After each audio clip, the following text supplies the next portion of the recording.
السلام عليكم. هنعمل النهاردة حلا سريع.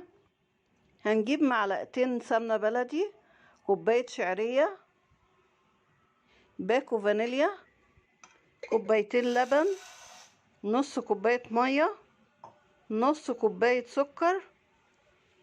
هنحمر الشعرية في السمنة. انا عايزاها تبقى لونها ذهبي وما تغمقهاش قوي علشان ايه ما تبقاش ممررة. هنحط عليها نص كوباية المية، هنسويها فيها يعني هتاخد غلوة واحدة في المية.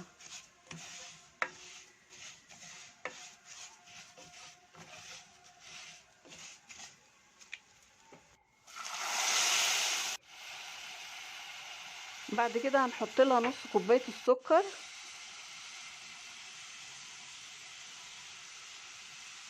هنقلبها معاها كويس. نقلب السكر كويس معاها علشان تشرب من السكر.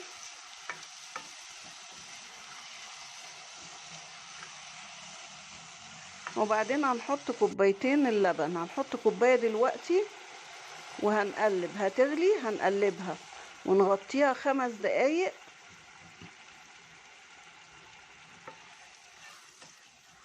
هتستوي على الحرارة بس بتاعة اللبن، يعني هتغلي كده وهنسيبها تستوي عليها لان الشعرية مش بتاخد سوا كتير. حطينا كيس الفانيليا وهنغطيها. هنطفي طبعا النار. سيبناها 5 دقايق. الشعرية استوت. حطينا كوباية اللبن التانية، هنقلب. غلت دلوقتي، بقت الحلة بتاعنا جاهز. الشعرية باللبن جاهزة.